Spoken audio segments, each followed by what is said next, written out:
¿Cómo están? Buenas noches, bienvenidos a En Primer Plano, en esta noche con ideas aquí en el canal de la ciudad. Hoy con un invitado muy pero muy especial.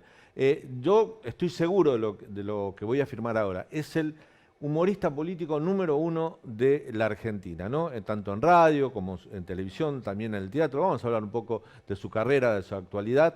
Y si yo digo humor y política, obviamente te das cuenta, estoy hablando de Ariel Tarico, a quien le agradezco mucho su presencia y que nos haya visitado. ¿Cómo te va, Ariel? Muy bien, gracias Daniel. Gracias por venir, tenerte en el programa, para Sí, nosotros es un gran placer. Bueno, mucho trabajo, radio, televisión, teatro, sí. estamos muy a full, ¿no? Sí, es un momento muy lindo, estoy tratando de disfrutarlo. Eh, la verdad que estoy trabajando con amigos, también eso Mm, me pone muy bien porque, bueno, en la radio estamos haciendo cosas con David Rottenberg y, bueno, siempre está él presente ahí produciendo, guionando. sos muy amigo de David, Sí, ya van a ser 20 años. claro. Que bueno, nos conocimos primero en Radio Mitre y después, bueno, cada uno tuvo su carrera y a partir de hace 4 años más o menos, cuando volvimos ahí a Rivadavia con Nelson Castro, él empezó a ayudarme, me mandaba cosas por WhatsApp, estábamos laburando con la pandemia por teléfono, cada uno Claro. desde su casa, y se empezó a generar como una onda nueva y entonces, bueno, yo ahí en el programa trato de generar por ahí situaciones locas con los personajes, siempre con la actualidad, pero por ahí improvisamos y se dispara. O sea, por ahí los personajes no siguen el libreto preestablecido o el discurso que siempre tienen en la realidad, Sí. sino que yo trato de volarlos un poco y me ayudan bastante mis compañeros también. ¿Te divierte hacer humor? Porque es tu Ujú. laburo. Uno dice, Sí, todos nos divertimos con vos. Nos gusta sí. verte, escucharte. Te pregunto, ¿a vos te divierte hacer humor? Mirá, es una carga muy fuerte porque siempre tenés que agradar y Claro. siempre tenés que lograr sí o sí la risa, entonces es una carga, sobre todo porque yo estoy para descontracturar los momentos de transición de los Sí. programas, tanto a la mañana como a la tarde. Entonces, en este momento sí, te diría que lo estoy viviendo como, te diría como esas clases que tenía de teatro en la secundaria y con el profe Rubén Ayala Brenner, o después con Raúl Craig en el Instituto 12, estoy jugando mucho. Contanos brevemente cómo fue tu Sí. vida, cómo llegaste, cómo Ujú. Ariel Tarico llega a este momento. Empezaste en tu Santa Fe natal, en Sí. radio, ¿no? Trabajando también. Sí, porque en mi casa se escuchaba el ET10, entonces siempre estábamos atentos a los programas y a los periodistas y a las voces de los distintos columnistas. Y a mí me gustaba mucho también ver los programas de humor que había en ese momento en la tele. Ya cuando estaba en la secundaria, la influencia, por ejemplo, de Campi, de Miguel Ángel Rodríguez, Sí. era muy fuerte. Y entonces, de alguna forma, copiaba los personajes que hacían en televisión ellos. Es decir, cuando Campi apareció con el Aldo Rico, todos empezamos, ¿qué tal? ¿Cómo le va? Zurdo, miserable. O en la nata que decía, estamos al aire, boludo, que siempre decía Miguel Ángel Rodríguez, pero avisá, boludo, estoy al aire, avísame. Entonces empecé a copiar como esas cosas y la radio me ayudó fundamentalmente a meterle guión, es decir, Mm, a que tenía que sostener una charla con periodistas claro. que estaban informados y tenía que dedicarme a leer los diarios y a Bueno, escribir el yo creo que ahí Parlamento. está el valor agregado que Sí. tiene Ariel Tarico, actor, que es, seguramente esto que te digo te lo han dicho miles de veces porque es un comentario que hacemos mucho entre periodistas de política. Sos un periodista más. Hasta tu columna de humor es una columna editorial, tenés mucha información. Vos haces humor con la información, o sea, tenés información sobre los personajes, en qué andan, hacia dónde van, qué pueden hacer. Sí, lo que pasa es que hoy en día es fácil porque ya circula vía internet todo el tiempo la información. Es decir, cuando yo empecé hace más de 20 años, era sí o sí que tenías que leer todos los diarios y bueno, y Sí, estar en contacto con los periodistas para saber por dónde iba cada personaje. Digamos, había que documentarse mucho y bueno, y eso requería de un laburo de producción intenso. Hoy en día lo que sucede es que todo el tiempo por WhatsApp, por Twitter, Sí, circula la información y también circulan los chistes. Hay veces que se me ocurren cosas o chistes que a la radio te mandan chequeo chistes a antes. los oyentes, ¿no? Sí, sí, sí. Bueno, eso es como que lo impuse, el hecho de saludar a los oyentes y leerles el chiste y ellos se sienten parte, ¿no? Claro. Y bueno, y se dio como un ida y vuelta muy, muy lindo con la audiencia y creo que es fundamental eso, es decir, es impresionante, por ejemplo, mis últimos amigos son de Twitter, o sea, de conocerme con humoristas gráficos, con guionistas, los conocí ahí, que nos empezamos a seguir y la verdad que es una red social que tiene mucho talento, es decir, hay muchas personas que están ahí tirando Sí, su hay material, mucho talento, muchos mucha gratis, rapidez, mucha inmediatez y bueno, también. y sí, es como una revista satírica Sí. que se renueva Acá, minuto a minuto. minuto a minuto, sí. Permanentemente. Yo disfruto mucho de ese Twitter. Sí. Y por otra parte, ¿qué es el Twitter original? Sí. Yo creo que también el tema de la cancelación y esta ola de lo políticamente Sí. correcto, que tiene un lado bueno, pero tiene un lado muy nocivo también, también Sí. invadió un poco la red social. Y nos invadió a todos también, todos los Sí, un comunicadores. tuitero muy conocido dice, acá esto se pudrió cuando entraron los famosos. Claro, Y cuando, bueno, los famosos por ahí tuiteaban algo incorrecto y bueno, de golpe recibían puteada y bueno, y todo es como que el discurso o el chiste se fue autocensurando y bueno. ¿Cómo te llevas con esa cultura de la cancelación? No sé, ¿qué es que te cancelen hoy? Que Claro, te puteen, no te sé qué cancelan es. por una equivocación, por un comentario, por un exabrupto, Sí. que aún le ha pasado incluso Sí. a un político, a Franco Rinaldi, Sí. aún pidiendo disculpas y explicando Sí. que lo dijo con humor, le costó su candidatura. O sea, esa es la cultura de la cancelación. Le Sí. pasa a muchos artistas también. Sí, sí, sí. Mira, yo trato de aceptar todo, es decir, los elogios y las críticas que son normales en este medio y que es indispensable. Creo que también las redes sociales de alguna forma nos moderó un poco el ego a los que laburábamos en medios, porque antes teníamos la participación del público como relegada, bueno, o al correo, o al buzón de oyentes, Sí. se editaban y salían 2 o 3 mensajes y hoy, bueno, La hoy está- horizontalidad. claro, esa de hoy la- es el mucho más acceso directo. horizontal. Bueno, a los periodistas también. Pero sí, sí, Sí, sí, mucho. sí, a todos les pasa. Pero en ese sentido, no sé, yo no me siento como censurado, nunca me sentí censurado ni cancelado.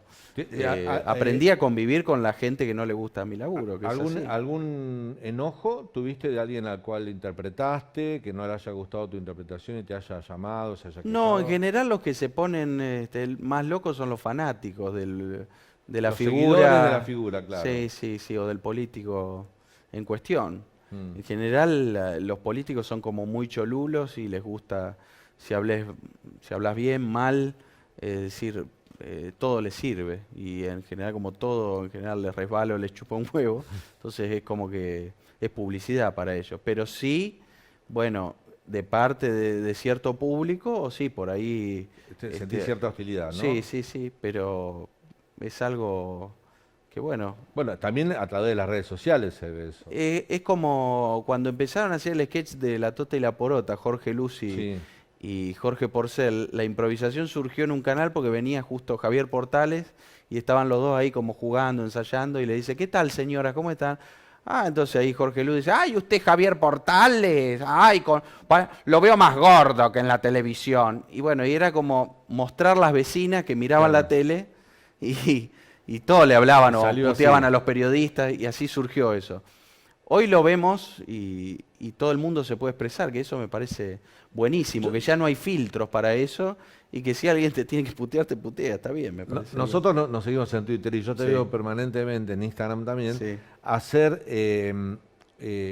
un homenaje, si se quiere, al humor anterior, ¿no? Siempre Sí. recordás con fragmentos, Sí. te veo subir cortes de programas de humor de los 80, de Sí, los sí, 70. Te referís a veces, Sí. incluso cómicos que no fueron de tu generación. Una vez te hablaste de Aldo Camarota, de Telecómicos. Sí, sí, lo que pasa que yo me acuerdo de ser muy, muy chico y bueno, de ver, además de los dibujitos, los Sí, los Thundercats, Thundercats. de ver mucha tele, de compartir Sí. con mis viejos la televisión, que es lo que hoy no me sucede con mis hijos. Mis hijos hoy tienen otros consumos Mm. culturales que son totalmente diferentes, TikTok, o Sí, ven series poca que tele. Sí, nada sí, que sí, ver. sí. Y antes la tele era reunión de la familia y se veía Badía y compañía, por ejemplo, y entonces, bueno, me gustaba identificar a los cómicos que laburaban ahí, Esteban Mellino, que hacía de Lambertine, y era muy fan yo de los que aparecían haciendo personajes o imitaciones. Jorge Luz también, que fue uno de los primeros que se disfrazó de mujer en el Sí. cine, era como muy novedoso, hacía voces de todo tipo en radio. Y el humor político, uno siempre se Sí. referencia a Tato Bores, como Sí. está allá arriba, pero antes, como te decía, acá hubo históricamente un teatro de revista en la Sí. década del 50, donde los capocómicos de ese teatro de revista hacían humor político también Sí, arriba sí, del sí. escenario. Y después vino la televisión, Sí, decíamos telecómicos. el teatro de revista, bueno, era como el refugio del humor que no se podía hacer por ahí en medios masivos. Pepe Arias, por ejemplo, Claro. hacía monólogos políticos muy fuertes, muy picantes, Mm. y sobre todo tenía ahí mucha pelea o disputa con el peronismo, porque siempre lo satirizaba, él decía, el que te dije, en referencia a Claro, Perón. Perón, claro. Y el teatro de revista siempre se utilizó de alguna forma para hacer todo tipo de sátiras que en los medios tradicionales, que por ahí estaban más controlados, era más difícil. Y nosotros ahora con David lo que tratamos de hacer en el teatro es de recuperar un poco esa tradición que era que en el teatro de revista vos una vez por semana ibas a ver o ibas a disfrutar de una parodia de lo último que había acontecido. No sé, subió el dólar, bueno, había Sí. los libretos en ese momento, según me contó también Rómulo Berruti, que él escribió un libro sobre esa historia de la revista, que él decía que en esa época todo el tiempo los guionistas por ahí estaban modificando Claro. algunas cositas para que los actores no se aburrieran y para que la gente que iba al teatro decía, bueno, la semana que viene seguro van a joder con tal cosa, y bueno, y el público por ahí se repetía, pero también se renovaba por eso. Ahora estás en Politeama, a ver si lo Ujú. podemos ver, Sí. haciendo Tarico on the Rottenberg. Así es. En el Teatro Politeama, acá lo Sí. vemos. Botelista 2023, Sí, Tarico sí. on the Rottenberg. Así es. Esa es tu foto de perfil ahora también en Sí, Twitter. exactamente. Tu corte. Sí, ¿Qué sí, días sí. están, Ariel? Estamos los martes, que es un día típico, Mm. los martes a las 20, pero estamos encontrando un público, es muy loco eso. Lo que pasa es que está instalada ahí en el Politeama toda la escenografía de Parque Lezama. Sí, Entonces, claro. bueno, Juan José Campanella fue muy generoso y nos cedió un día de la semana para que probemos, esa era la idea. Y como anduvo muy bien en vacaciones de invierno, las dos funciones de julio estuvieron Van a agotadas. seguir. Vamos a seguir todos los martes de agosto a las 20, ahí en Paraná 353, Paraná Sí. y Corrientes. Paraná entre Corrientes Sí, y Sarmiento. sí, sí, sí. Lindo, Y un espacio cultural sí, lindo que es nuevo. Nuevo, aparte, es nuevo, exactamente, sí. que era un teatro Sí. que, bueno, creo que lo demolieron en los 50, lo tiraron abajo. Y, bueno, Juan José con todos sus socios ahí de 100 bares lo recuperaron. Y Paso la todos verdad los que días está por ahí, espectacular. trabajo en la radio a la vuelta. Claro, La radio sí, queda sí, a la esa vuelta. zona. Esa sí. zona. Ariel, ese chico santafesino Sí. que miraba televisión, que escuchaba LT10, era, ¿no? Sí. La radio de Santa Fe, empieza a hacer sus primeros pasos en la provincia, en los medios locales. Sí. Pero pegaste un salto a Buenos Aires. ¿Cómo fue eso y Sí. dónde? Mira, fue de a poco, fue jugando al principio, Mm. porque por ahí tenía conocidos que tenían un amigo en Buenos Aires que era productor o periodista, entonces por ahí me hacían salir al aire en alguna radio, haciendo 2 o 3 personajes. Y fue así que Jorge Bacaro, que es columnista de espectáculos, ahora sigue trabajando en Radio Nacional, pero muchos años estuvo con Héctor Larrea, en Radio El Mundo y después en Rivadavia, en el histórico Estamos Rapidísimo. hablando de años ¿no? En los Fines de los 90, fines de los principios de los 2000. Sí. Jorge salía telefónicamente para Santa Fe hablando de espectáculos Y siempre jugaba con los personajes que hacía yo en ese momento, Chiche Helblum, Monseñor Laguna, bueno, personajes que tenían que ver con el espectáculo, como Flor de la B. Y entonces Larrea siempre lo veía en la producción, a Bacaro, que se reía y que hablaba con distintos personajes. Sí. Entonces un día lo pone al teléfono porque quería escuchar. Y ahí me dice, bueno, a ver, pibe, mandame un demo. Me pasa con Jorge Marchetti. Y le mandé un demo a él primero y me dice, bueno, me gustaría que vengas a probarte acá rapidísimo, que fue para mí todo Claro, es una jugar en primera, sorpresa, o sea, claro. porque fue en febrero de 2003, estaba de vacaciones yo en Santa Fe, entonces, bueno, gracias a mi tía Ita que me daba lugar en su casa ahí en el departamento en Floresta. Pude tomar el 5 o el 92 para ir hasta Barrio Norte, ahí al edificio que queda ahí en la calle Arenales y Pueyrredón, el antiguo edificio Radio Rivadavia.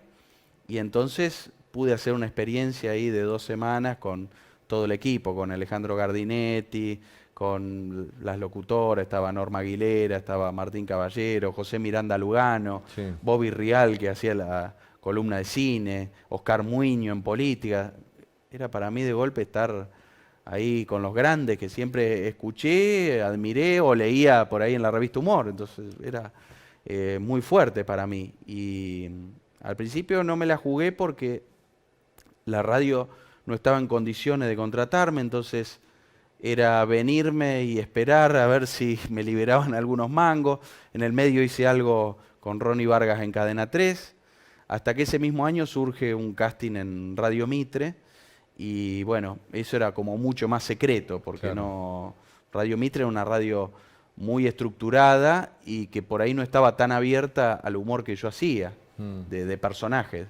Era más que nada venían del humor de Saborido y Quiroga y de Ruby Rottenberg, que era más de producción, de editar. Estaba Magdalena la primera de la Exactamente, mañana, estaba era, Magdalena y claro, después Néstor Ibarra. Néstor Ibarra, o sea, Sí. era otra radio, no sé, Sí, fue sí, previo sí. al desembarco de la Nata, todo que ahí tuvo una alta Exactamente, sí, formación, sí, sí. Y esa radio para mí fue como una universidad, porque a mí me dieron la posibilidad de entrar con 19, 20 años y empezar a hacer los personajes de ese momento, hacer a Néstor Kirchner, a Aníbal Fernández, bueno, Moyano, todos tenían que ver con la actualidad y la política, y bueno, interactuar de golpe en un pase con Beto Casella, con Bonelli, Daniel Moyo, Claro. bueno, figuras impresionantes que, bueno, me dejaron jugar, fueron generosas al principio, porque a mí era como que me costaba, sobre todo en una radio donde al principio yo salía o grabado, o por teléfono, o desde el estudio de al lado, porque así era como Néstor Ibarra se imaginaba los personajes, y él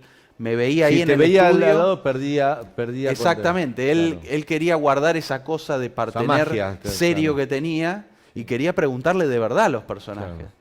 Y fue como una gran experiencia para mí porque por suerte ahí estaba Demian Sterman y Demetrio López escribiendo, produciendo las secciones, y fue de mucha ayuda, es decir, yo estaba muy verde todavía. Pero además, yo te escuché en esa época, recuerdo mucho tu carrera y con el paso del tiempo. Yo ahora te veo, a lo mejor es una impresión mía, ¿no? Yo te veo mucho más suelto. O sea, Sí, te veo sí. como traspasando las líneas del humor Sí. permanentemente. Sobre todo con lo que Sí. haces bueno, en Rivadavia y en TN. Sí, qué sé yo, eso tiene que ver con La los confianza. años, con la experiencia, con que tuve la suerte que me dejaron pifiar cuando era muy pendejo. Entonces, Claro. tuve esa suerte yo de haber empezado, y en esa etapa de Mitre que fue de muchos cambios, es decir, después cuando muere Néstor Ibarra viene Lalomir, viene Tenenbaum, viene Fanny Mandelbaum, después viene Juan Carlos Mesa, después va a estar Santo Biasati, Sí. Chiche Helblum. Es decir, con todos esos conductores me tuve que adaptar, y fue algo muy bueno para mí porque era como que todo el tiempo me tenía que replantear cómo sorprenderlos a cada uno. Así que, bueno, ahora Y puedo aparte decir que tengo esa ganarte un lugar en experiencia. esa época, Sí. a lo mejor la gente no hace esta diferenciación, pero estaba FM 100, que era del mismo Sí. grupo, donde ahí sí se jugaba Sí. un poco más con el humor, con esas cosas. Sí, exacto, Estaba sí. Petinato a la mañana. Digo, Sí, sí, sí. El éxito era Petinato, Petinato a la mañana que en la había 100, sí. logrado cambiar la onda de todos los programas de FM de ese Sí. momento, que eran periodísticos descontracturados. Sí. Y él hace como algo, un programa más de humor Mm. y sobre todo también enfocado en los chicos, Sí. los padres que se levantaban a esa hora y llevaban a los chicos al colegio. Así que cuando también me tocó estar ahí en la 100, fue que a mí me ampliaron hacia otro público que no me conocía. Claro. Y esa etapa también la recuerdo como muy linda porque me escuchaban en casi todo el país. Y yo iba de gira por el teatro y con solo decirlo en la 100 que yo iba a estar en tal lugar, el teatro se llenaba. O sea, llenaba. y todos eran como fanáticos de las secciones del programa. Es decir, el Carlitos TV que yo hacía el TV's English Method, que hablaba en inglés y enseñaba. Very Entonces, difficult. claro, querían ver eso en el teatro. Si hacía Coppola, eran las anécdotas de Coppola, describiendo bien todo. Bueno, tenía que llevar sí o sí, teatralizar, digamos, las secciones que hacía en radio. Que hoy, de alguna forma, eso fue mutando, porque hay mucha gente que, por ejemplo, ya no me escucha en la radio, sino que se mete en YouTube para verme. Claro. Y porque dice, me gusta ver cómo pones la cara cuando haces de Nelson o cuando haces... No, sé. aparte de la radio, el pase, sí. el pase lo sube, el corte lo Sí. sube permanentemente a Instagram. Sí, sí, Si sí. no escuchaste el programa, lo podés ver ahí. Exactamente, Claro. sí, sí, sí. Entonces ahora se generó esto que todos estamos haciendo radio y tele a la vez. Sí. O quizás volviendo a la radio que hacía Nini Marshall. ¿Cómo es eso? Bueno, o el Gran Sandrini, que era, bueno, la radio con público. Claro. La gente iba y miraba cómo hacía Catita, y por ahí sin caracterizar, pero la veía ella haciendo los gestos del personaje y había un público determinado que le gustaba formar parte de eso, que era como una pequeña obrita de teatro. Y otra gente que sí, que la escuchaba por ahí en la casa. Y bueno, a y mí me tocó hace fantaseaba. mucho tiempo hacer unas columnas en Radio El Mundo, en el Sí. viejo edificio, Sí. que tenía todo... En calle Rivadavia. Claro, Sí. que tenían los estudios enormes. Mismo ahora, en Radio Ciudad, hay estudios. El estudio Claro. 1 es un estudio para orquestas. Sí, sí, Digamos, totalmente. Una radio que tiene Sí. 90 años, no se usa eso ahora, Sí. pero el estudio está. No, la de Radio El Mundo era Maipú, donde ahora está Radio Maipú, Nacional. sí, Exactamente. donde está Radio Nacional, claro. Sí, bueno, claro, justamente tenía público, que fue después lo que hizo Dolina, es decir, Olina sacó la radio Claro. afuera, Sí, Olina sí, sí. transmitía los viernes Sindicato del Seguro, sí, sí, sí, en teatros, totalmente, sí. totalmente. Entonces, al principio yo tenía como cierto pudor, incluso cuando empecé a hacer teatro, siempre salía con máscara porque tenía miedo de que sea un choque Sí. muy fuerte Sí. entre los personajes y bueno. Eso te iba a preguntar, digo, si te sentís Sí. más cómodo haciendo radio, televisión, donde vos no estás mirando Sí. al público de frente, si lo haces en el teatro. En el teatro sos Sí, actor, estás sí. ahí. Sí. ¿Dónde te sentís más cómodo? Y mirá, la radio por ahí la radio es el laboratorio donde tiro primero ahí los personajes, donde surge la conversación, donde puedo jugar más como si fuera una plastilina los personajes y después los llevo o al teatro o a la tele. Pero primero es la radio. Y si me sale bien en radio, si me siento cómodo haciéndolo en radio y me divierto, entonces después sé que en el teatro va a explotar o en la tele. Pero lo primero es la radio. Es como algo natural, no sé. Vos sabés que me comentaba alguna vez un colega, Sí. un periodista de espectáculos, que en Argentina, Mm. históricamente, no Sí. es de ahora, históricamente, siempre hubo mucho humor político. Sí. No es algo que funcione en otros países. Ujú. Tanto. Hay, Sí. en general hay humor político, todos los países tienen, hacías humor sobre los políticos más conocidos. Sí. Pero en Argentina es como que históricamente, recién hablamos del teatro de revista, la radio, la televisión, siempre hubo muy volcada a hacer humor.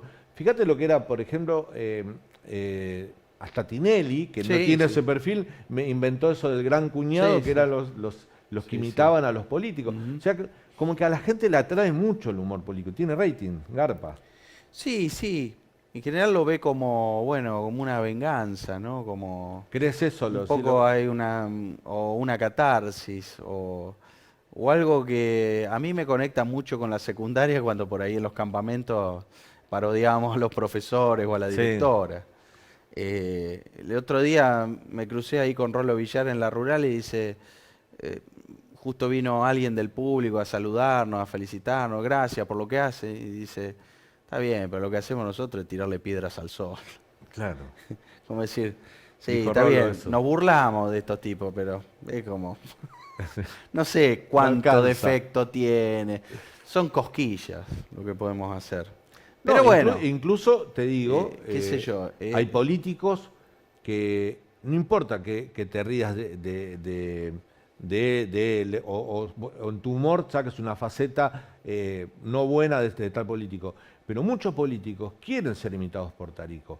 Muchos políticos quieren que la televisión los imite, los tenga ahí, Sí. porque eso es conocimiento también para ellos. Sí, sí, porque Lo ven, estás en tratan de agenda. ver ese lado positivo. Sí, sí, sí, qué sé yo. Sí, sí, en general trato de no estar mucho en contacto con ellos. Por ahí me han llegado 3 mensajes que sí, que les gusta todo, pero te Tratás contaminas. de no hablar con los políticos. Sí, porque es como que te contaminás. Sí, ¿no? No. Y aparte, primero no hay nada interesante que hablar ahora. Porque siempre están midiendo o están viendo cómo pueden agradar y bueno, y siempre están con un discurso que no sabes cuál es el discurso real. Y después porque no sentís como que ya se han retirado los grandes próceres, ¿no? Es como que ya a partir de los 2000 vino una generación diferente. Y Rolo también lo decía, que cuando él empezó a imitar estaba Alzogaray, estaba Cafiero, estaba Allende, Alfonsín. que eran, claro, eran personajones y cada uno tenía un discurso identificable. Claro. Hoy ese discurso es intercambiable con cada uno, o sea, no es lo mismo, no es lo mismo que a los Pero, comienzos de la democracia. Pero a lo mejor todo eso tiene Sí. que ver con que los políticos, yo creo que también todo funciona a demanda. Sí, Digo, quiero decir con esto que cuando hablamos acá con invitados, ¿no? Hablamos de educación. Me dicen, no, hay una crisis educativa. No, yo cubrí educación mucho tiempo y hay una crisis educativa profunda en la Argentina. Pero no hay una demanda social alrededor de la educación. sí, O sea, hoy la gente va más a lo tangible, al bolsillo, a la inflación, quiere solucionar, y Sí, es lógico que así sea. Pero estamos postergando otros debates, sí. salud pública, educación pública, Sí, sí. seguridad va y viene, pero que son importantes también para nuestra calidad de vida.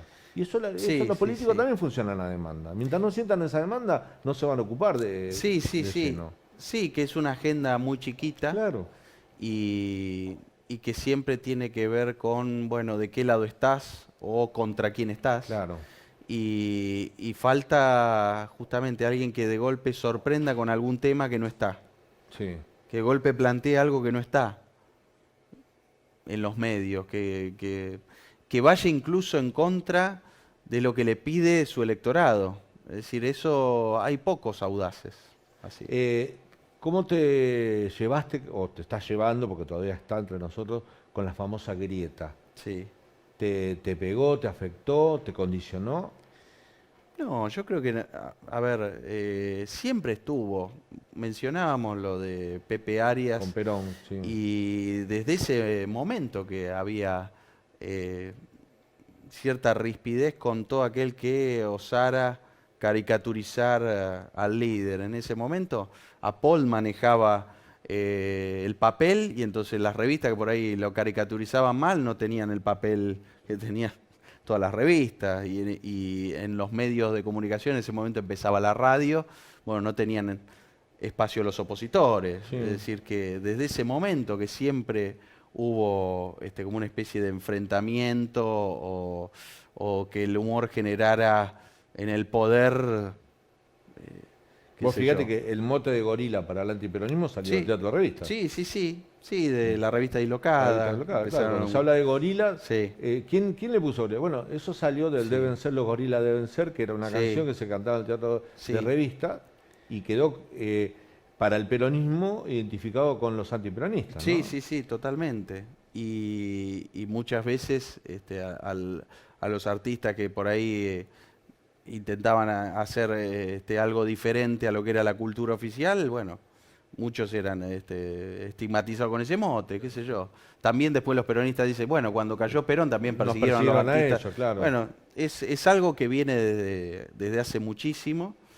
Y está en nuestro ADN. La verdad que a veces, lastimosamente, ¿no? Uno Sí. dice está en nuestro ADN. Debería, no tenerlo sería mucho más saludable para todos. Pero En bueno, realidad lo último así que se me ocurre para dejarte así como tema y que quede flotando, es que justamente antes quizás hace unos años había cierta convivencia o había cierto respeto entre los diferentes. Sí.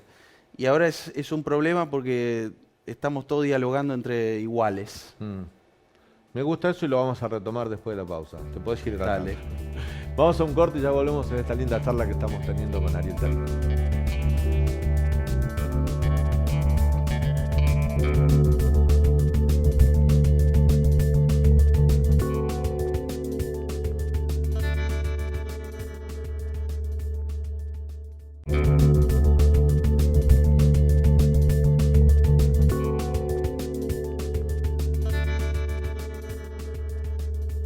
Y seguimos en primer plano en esta noche con ideas hablando con un invitado de lujo, Ariel Tarico.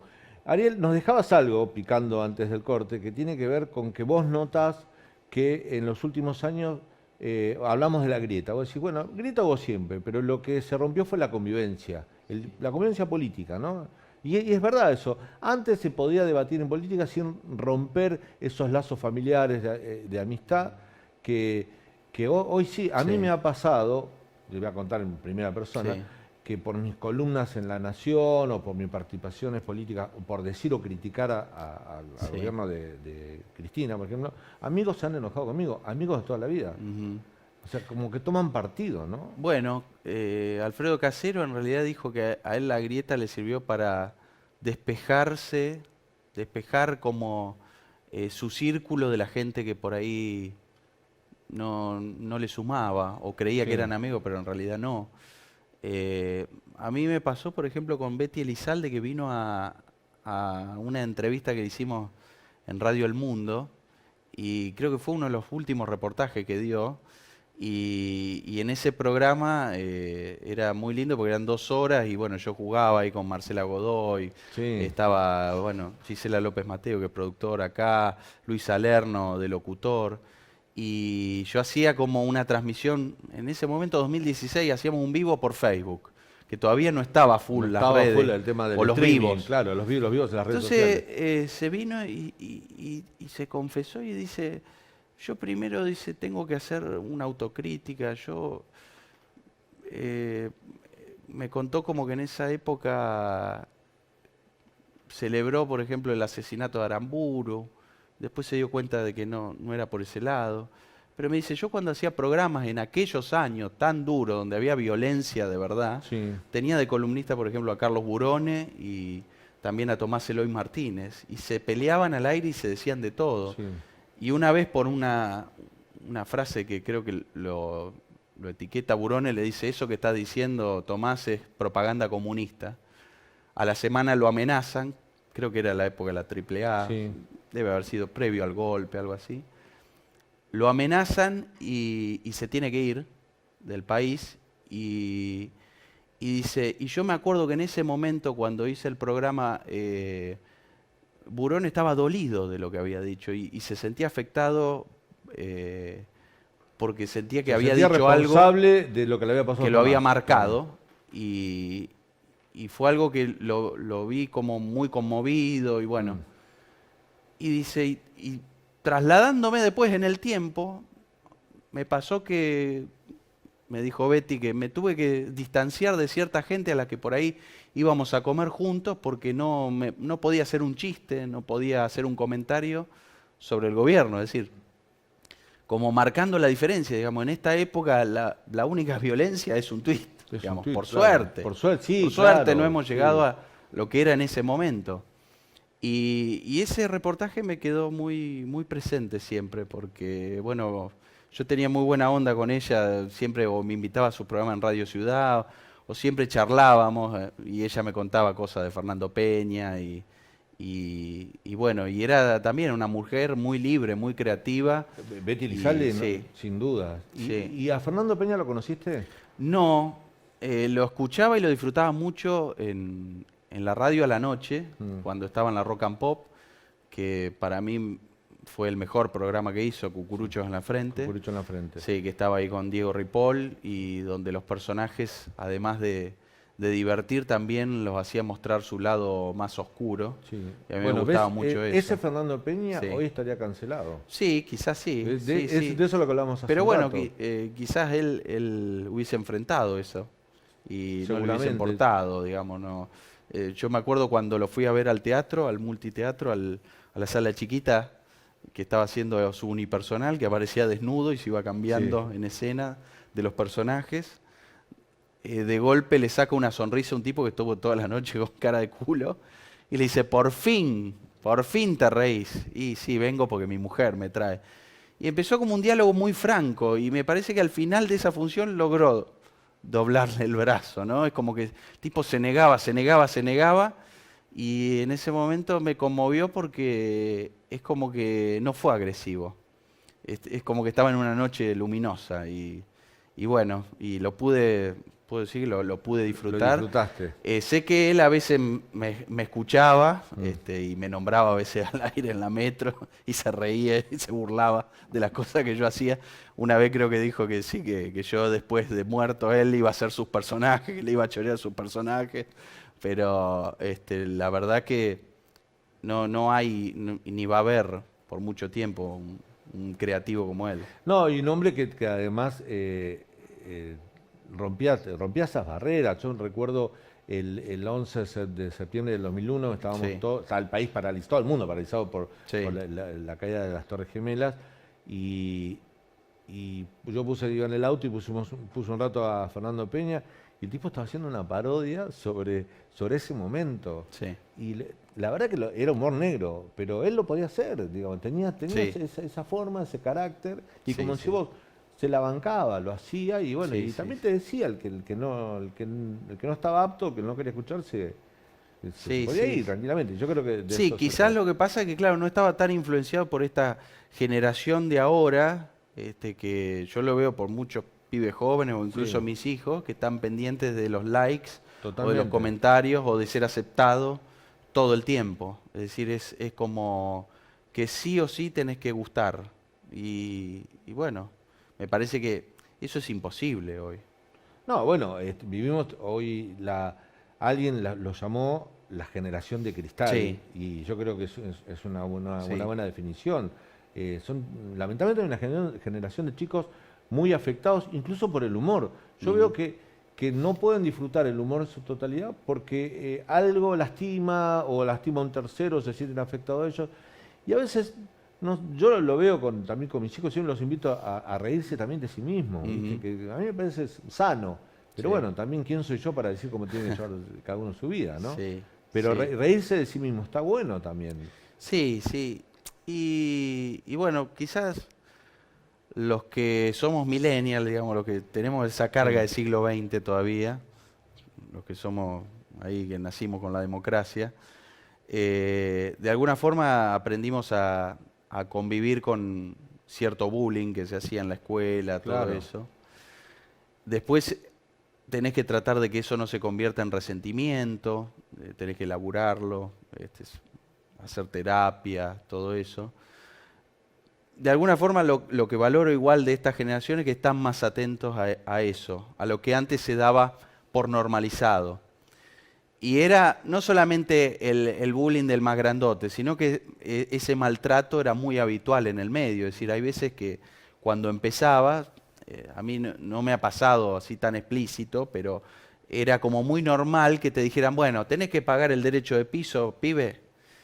Y no es que, bueno, te mandaban bueno, a comprar el diario o la factura para el mate y además cortar mensajes, sino que te tenías que bancar cierto maltrato que estaba como bien, porque lo Porque hacía eras una nuevo, figura. tenía que, claro, te Entonces, tenías que curtir, esa era la idea. de alguna forma lo que está bueno de ahora es que eso ya no está No está, naturalizado. no está, que sí. hay como una ruptura y hay una cosa que antes no teníamos, que todos nos bancábamos, bueno, decir, bueno, por el sueldo. Hoy en ese sentido lo que banco de las nuevas generaciones son que donde no se sienten cómodos lo dicen, pam, y se van. Y no tratan de, bueno, acomodarse y ver cómo. Así que eso es lo que banco de ahora. Ariel, cuando vos interpretás personajes de la política y haces humor con la actualidad, Sí. ¿estás pensando en un público mayor? ¿No estás pensando en un público digamos, juvenil? Porque no está pegado a... De hecho, ve poca televisión, dicen, Sí. los chicos ven poca televisión, pero a lo mejor están desconectados también con la política. No ¿Lo sé, mira, yo pensás me eso o no no? pienso No haces ese mucho, corte. pero me sorprende a veces cuando los veo en el teatro, es decir, a la salida, Hay chicos. veo a la familia, o sea, veo qué sé yo, pibes jóvenes que me dicen, mis viejos me insistieron, porque a lo mejor sí tienen la cultura esto de ir al teatro Claro, y de con comprar la entrada y familia. con anticipación, todo eso, Claro. de preparar la salida del teatro. Y dice, bueno, vengo porque mis viejos me insistieron, me terminé enganchando. Y pasa eso.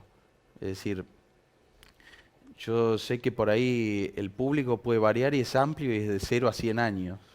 Es decir, en eso no tengo límites. No, pero esa es la Y definición. O sea, vos no pensás en un determinado grupo etario no, para hacer humor. Vos no, pero sí por ahí, hay veces me llegan mensajes y es muy lindo cuando hay mucha gente sola que por ahí sí. necesita de la compañía de un personaje y se siente como, bueno, parte. Y eso, qué sé yo, Y del trabajo. creo Vos- que eso le da sentido a lo que hacemos. Hay veces que lo hablamos mucho con David Rottenberg, cuando nos quejamos de ciertas cosas, de que pasan, bueno, de ciertas cosas que sufrimos por ahí en el medio, Sí. y decimos, la recompensa es que vengan y te agradezcan y que formen parte y se rían en un show y que te cuenten por ahí sus historias. Vos sabés que hace un par de meses atrás, un taxista Sí, me dice, me conoce, bueno, Sí. hablamos así del periodismo, de la radio, y me dice, yo cuando tengo un pasajero a la hora del pase y sale Tarico en Rivadavia, yo le pido al pasajero que no me hable. Porque dice, yo estoy laburando y es el momento divertido para mí. Y a veces el pasajero te habla encima, digo, Claro. no, espera que estoy escuchando. Y a veces hasta prefiero no levantar el pasajero para poder escuchar el Sí. pase. Y a mí me generó mucha, hasta ternura, digo, porque el tipo está laburando, Sí. está ganando su mango y está buscando en ese momento radial un recreo para él. Sí, sí. Y eso es lo que a vos te tiene que reconfortar mucho Sí, también, sí, ¿no? sí, esa es la idea. Y después de este testimonio digo, bueno, ya está. La tarea está cumplida para mí. Esas son las pequeñas historias que a mí de alguna forma me hacen valorar lo que hago. Digo, bueno, esto tiene un Te sentido. entusiasma, claro. ¿Qué sentido tiene esto de haber hecho o haber realizado profesionalmente lo que para mi viejo era un hobby y no lo había desarrollado tanto? Entonces, estas pequeñas historias así son las que Bueno, me ahí ayudan a seguir. diste un clavo que algo que yo no lo sabía. Sí. Alguna vez hemos charlado en otra entrevista y creo que no lo tocamos. Sí. ¿Tu papá hacía también ese Sí, tipo de sí. interpretaciones? Sí, le gustaba mucho lo que hacía Miguel Ángel Cheruti, le gustaba imitar a Gina María Hidalgo. Pero él lo hacía también, Sí, sí, sí. Sí, pero como algo como un hobby. para los amigos, o cada tanto grababa publicidades, le gustaba la locución muchísimo, condujo un par de eventos en Santa Fe, como el Festival de la Cerveza, Ah, ¿sí? allá, sí, Mirá vos. sí. ¿Y era humorista también? Sí, pero era más... Lo que sí me transmitió mucho es el fanatismo por los dibujantes y por los humoristas en A vos te general. gusta mucho el humor gráfico. Entonces me hizo a mí prestar atención a la página de chistes de todos los diarios y las Claro. revistas de ese momento, es decir, los que aparecían tanto en el diario Litoral como después los que aparecían en otros medios. Entonces me hizo también conocer a los autores, o sea, a mí me gustaba verle la firma y decía, este es Fontana Rosa, se diferencia el estilo del Landru, que es más infantil. O sea, de alguna forma me inculcó eso. Sí. Ahora el humor gráfico también es muy profundo cuando puede ser. Yo soy fanático de Bernardo Ehrlich, que está en la contratapa de Clarín. Es coyuntura política y da en el clavo, a mí me encanta. Digo, acierta 9 de cada 10. Me gusta mucho. Y también al periodismo nos ayuda el humor gráfico. ¿No? El humor, a mí, para hacer análisis político, para analizar una noticia, un discurso, a veces el humor te da recursos que no lo podés usar como los usa Ariel Tarico o como los usa un caricaturista. Lo usás como periodista, pero también te ayuda a hacer que tu mensaje, tu nota, sea un poco más flexible, digamos, no tan dura, Sí, ¿no? gracias a esta profesión yo pude conocer a varios de los que leía, y bueno, como Andrés Casioli, no sé, Oscar Sócrates, gente... creador de la revista Humor, claro, ni más ni menos. y que bueno, que por ahí me escuchaban en la radio, entonces bueno, se dio como eso tan lindo, ¿no? Que de golpe yo lo tenía de público al tipo que yo admiraba desde chico, entonces eso... qué sé yo, también fue muy fuerte para mí, incluso diseñó uno de los afiches de las obras que hice. Y bueno, más que nada me he dedicado a admirar a los humoristas gráficos. Hice hace algunos años, previo a la pandemia, una muestra ahí en la Alianza Francesa con Walter Farías, donde hice una recopilación de los dibujos que tenía de chico hasta algunos de la actualidad. Y bueno, cada tanto me gusta o pintar o hacerlo, pero más que nada para mí, Está como bueno, hobby. Sí. Ariel, cuando hablabas de tus logros, vos decís los mensajes, cuando ves la gente en el teatro, o la anécdota que te conté con este taxista, que estas son las cosas que a mí me llenan. Hacerlo reír a Nelson Castro al aire. Creo que nunca lo había visto reír a Nelson Castro al aire hasta que te tuvo a vos al lado. Incluso cuando le invitaba que hacías a Nelson K.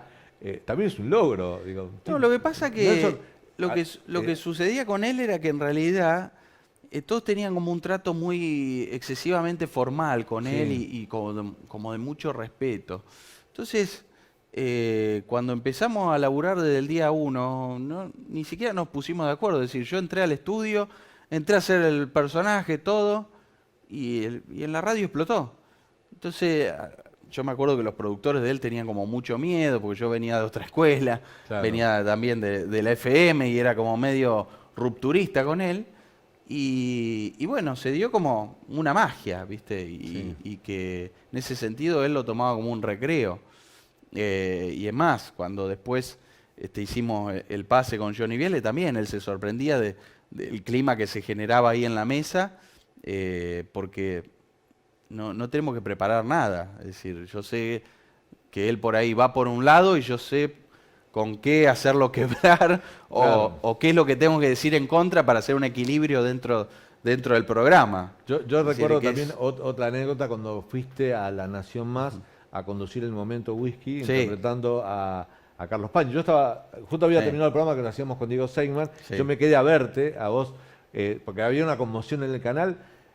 Y yo lo miraba a Carlos, que estaba parado, fuera de aire, porque vos estabas haciendo de él en la mesa con Carola, con Pancho, y Carlos se estaba riendo. O sea, el tipo, viste, a mí uno lo tiene asumido, yo lo admiro mucho, respeto mucho a Carlos como periodista y analista, y verlo reírse de sí mismo, la verdad fue muy, para vos digo también. Sí, porque era como un momento medio emblemático, bueno. Está en YouTube, ahora lo pueden ver. Está la ahí. verdad que también se generó como muy buen clima.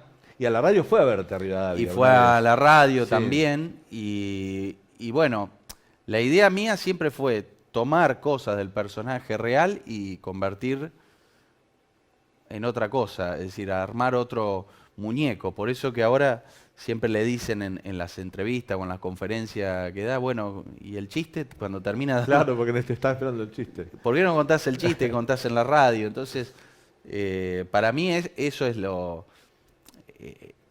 fundamental de esto, ¿no? Podés hacer un personaje exactamente igual, pero si lo imitás igual y repetís lo mismo, y no tiene sentido. Es decir, para mí el personaje tomó vuelo cuando ya puedo decir cualquier cosa y puede estar en cualquier lugar ese personaje y se puede adaptar a cualquier situación. Es que ese es el gran logro. Y puede tirar un libreto que no es habitual en él. Tenerlo a Carlos Pañi, que uno el público en general Sí. lo tiene identificado como el tipo que hace una editorial de 50 minutos sin leer y te analiza la coyuntura política Sí. con una seriedad, una profundidad, contando chistes en Sí, la radio. sí. A mí me encanta. Sí, me encanta. sí, sí. Yo creo que ahí está lo que vos lograste hacer con sus personajes. Y lo que dijiste es muy importante. Imitando, diciendo lo que él dice, cansa. Digamos, Sí, tiene que ser porque corto. además la gente ya lo tiene como Carlos el de los chistes. Claro. No es ni siquiera Pañi, es Es Carlos. claro. Es como un Carlos aparte. La voz de él también es como muy particular, Muy entonces particular, sirve para, porque es como muy formal y serio, entonces para contar los peores chistes. Y bueno, y hay cosas que no sabes cómo explotan en el público. Eso es. Hay veces que decís, che, este personaje no va a pegar tanto y de golpe La está rompe. en todos lados, sí. Yo te agradezco mucho, Bueno. Ariel, que hayas venido. A veces, de alguna manera somos medio compañeros, porque yo a veces Sí. participo del programa Otra Vuelta Más de Diego Seigman, y ahí vos tenés tu rol destacado. Y la verdad que me encantó tenerte en el programa y espero que lo hayas disfrutado. Vos Sí, también, ¿eh? muchísimo. Así que gracias. Gracias a vos. Bueno, Ariel Tarico, qué mejor invitado para un lunes a la noche en esta Noche con Ideas. Nos despedimos y nos vemos la próxima semana con otro invitado. Tratemos de superarnos, nos va a costar, ¿eh? Gracias por haber estado ahí. Hasta la próxima.